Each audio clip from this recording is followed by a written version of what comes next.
You've probably heard that sugar is bad for you, so you've tried stevia and hated the aftertaste. You've tried erythritol and noticed the strange cooling sensation. You've tried monk fruit and wondered why it doesn't work in baking. Today we look at 2 sweeteners that actually solve most of these problems, and one of them does something no other sweetener on the market can do. Welcome to Ingredient Verdict, where we examine one ingredient at a time.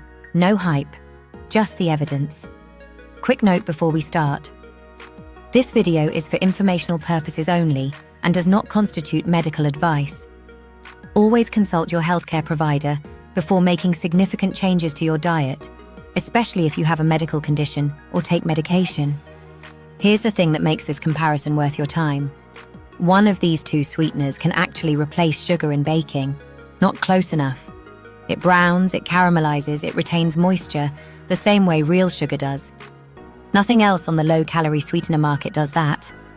We'll show you exactly why in a moment. But first, a quick note on what these 2 actually are, because it explains everything that follows. Allulose is a simple sugar that occurs naturally in tiny amounts in figs, raisins, and jackfruit. Despite tasting about 70% as sweet as regular sugar, it's absorbed by the body but barely metabolized, so it contributes almost no calories. Monk fruit extract, by contrast, isn't a sugar at all. It comes from a fruit used in Chinese traditional medicine for centuries, and its intense sweetness, up to 250 times sweeter than sugar, comes entirely from non-caloric compounds called mogrosides. Now, back to that baking claim.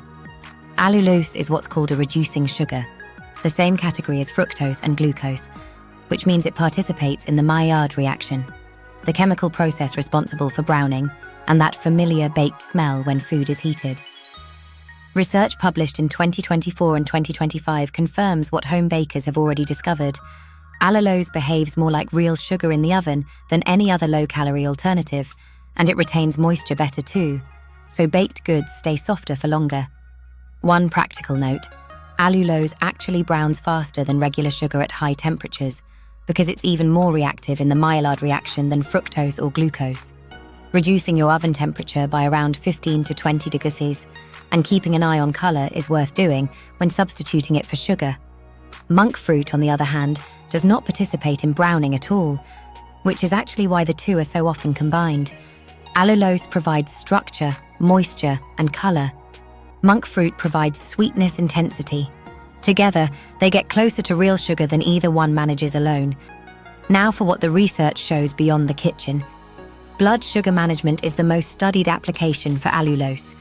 Multiple clinical trials have shown it reduces post-meal blood glucose, both alone and when added to carbohydrate-containing foods, likely by slowing how quickly carbohydrates are broken down into glucose in the small intestine. Research also suggests allulose may improve insulin sensitivity with regular use. GLP-1 stimulation is one of the more surprising findings. Research suggests allulose stimulates the release of GLP-1, the same satiety hormone we discussed in our Yerba Mate video, and the same pathway targeted by pharmaceutical drugs like semaglutide.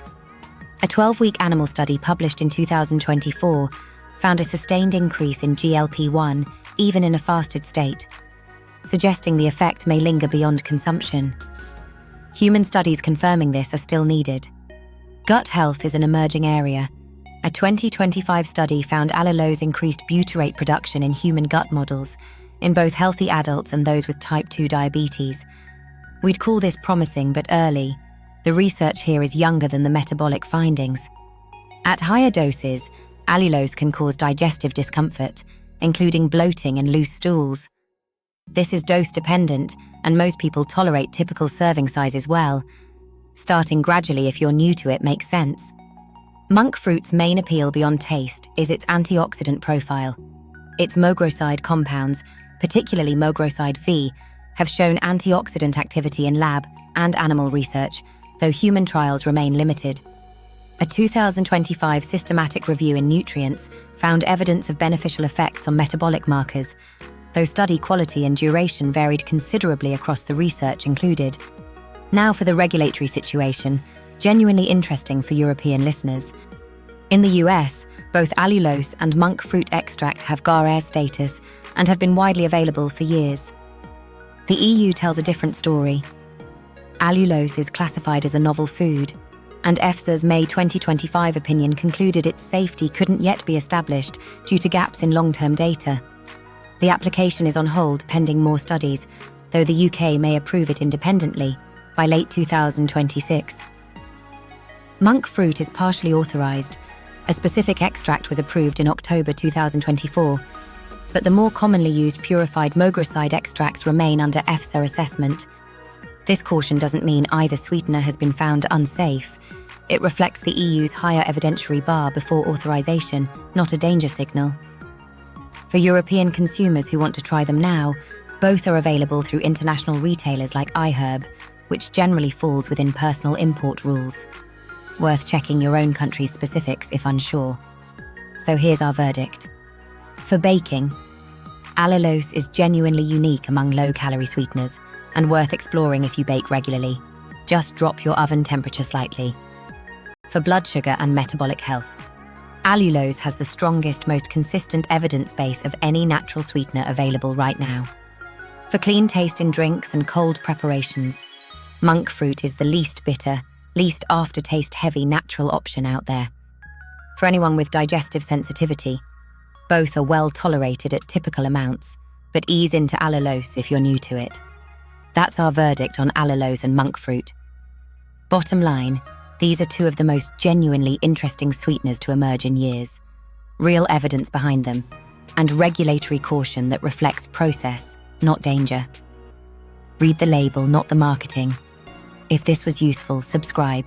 In every video we examine one ingredient, no hype, just the evidence. What ingredient would you like us to examine next? Drop it in the comments below.